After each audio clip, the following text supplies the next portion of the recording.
schooling. I have something here. I have the 6 purposes of schooling as laid down in 1917 by the man who Harvard named their honor lecturer in education for.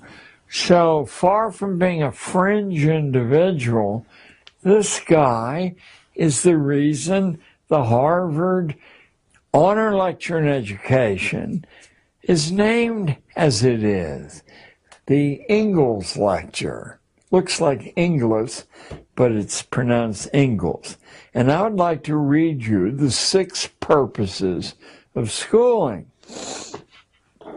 I moved heaven and earth, and it took years to find this book, just like trying to find, in past years, a copy of Carroll Quigley's Tragedy and Hope. I learned about Ingalls from the 20-year president of Harvard, James Bryan Conant, who was a poison gas specialist in World War I, was a very inner circle of the atomic bomb project, World War II, was the High Commissioner of occupied Germany after the war. So he wrote, there must be 20 books about the institution of schooling, of which he was completely a proponent.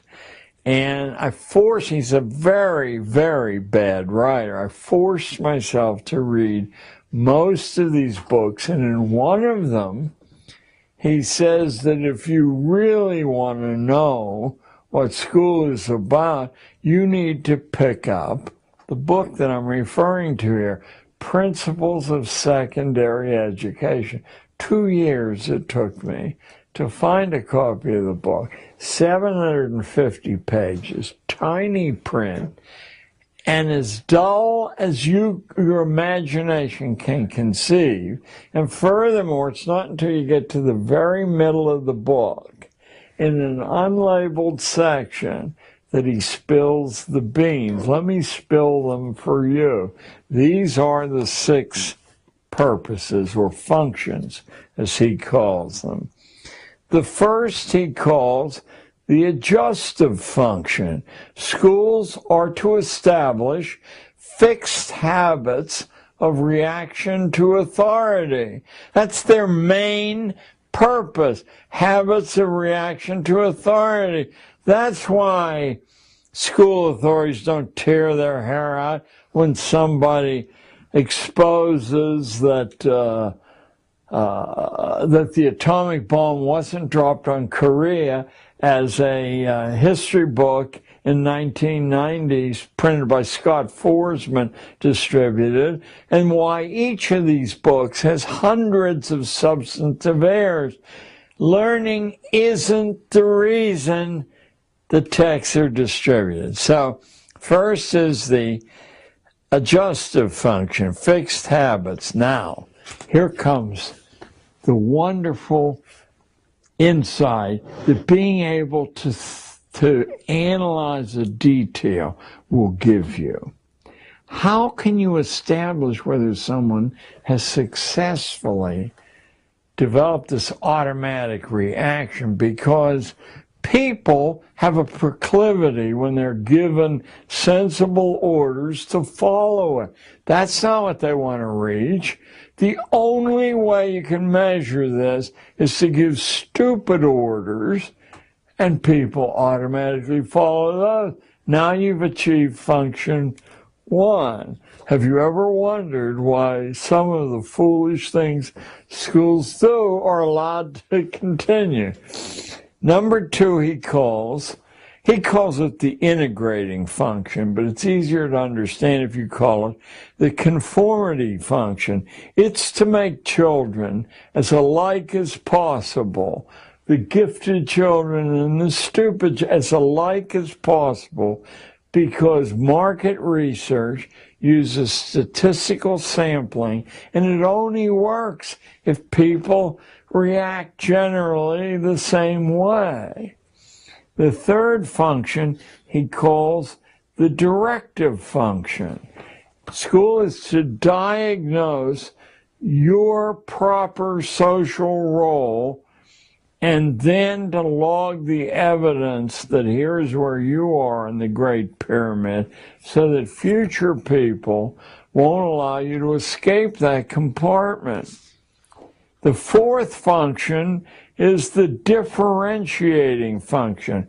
Because once you've diagnosed kids in this layer, you do not want them to learn anything that the higher layers are learning. So you teach just as far as the requirements of that layer.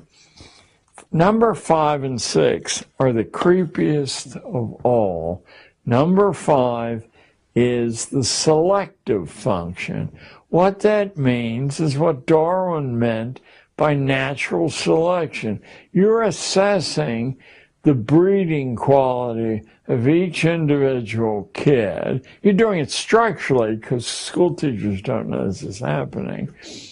And you're trying to use ways to prevent the poor stuff from breeding, and those ways are hanging labels, humiliating labels around their neck, encouraging the shallowness of thinking, you know. I often wondered, because I came from a very, very strict Scotch-Irish culture that never allowed you to leer at a girl. Well, when I got to New York City, the boys were pawing the girls openly, and there was really no redress for the girls at all, except not showing up in the classroom. You know, high absentee rates. Well, you're supposed to teach structurally that sexual pleasure is what you withdraw from a relationship, and everything else is a waste of time and expensive. So the selective function is what Darwin meant by the favored races. The idea is to consciously improve the breeding stock. Schools are meant to tag the unfit with their inferiority by poor grades, remedial placement, humiliation, so that their peers will accept them as inferior. And the good breeding stock among the females will reject them as possible partners. And the sixth is the creepiest of all, and I think it's partly what Tragedy and Hope is about. It's a fancy Roman name, the propaedeutic function, because as early as Roman big-time thinkers, it was understood that to continue a social form required some people being trained that they were the custodians of this. So some small fraction of the kids are being ready to take over the project. That's the guy, the honor lecturer, and it will not surprise you that his ancestors include the major general at the siege of Lucknow in India, famous for tying the mutineers on the muzzles of the cannons and blowing them apart, or somebody who was forced to flee New York City, a churchman, because at the beginning of the American Revolution, because he wrote a refutation of Thomas Paine's Common Sense. They were going to tar and feather him. He fled and was rewarded by the British by making him the Bishop of Nova Scotia. Those are Ingalls' ancestors. So Al Ingalls is certainly, when I learned of this and wrote to Harvard asking for access to the Ingalls lecture, strike me dead, Lord, if I'm exaggerating at all, I was told, well, there is no Ingalls lecture, hasn't been for years, and we have no records. It was the same thing that happened when I discovered that Elwood P. Cubberley, the most influential schoolman of the 20th century and the bionomics genius, had been the elementary school editor of Houghton Mifflin. And I wrote Houghton Mifflin, is there any records? And they said, we have no record of anyone named Elwood P. Cubberley. Now Harvard's telling me there's no Ingalls lecture. A week passed, and I got a call from Harvard, from some obscure office at Harvard, saying, what is your interest in the Ingalls lecture? I knew that I was on thin ice. And I said, well, James Conant referred me in his books to the man the Ingalls lecture is named after. And I was wondering if I could get some background on this fellow and a list of the lectures.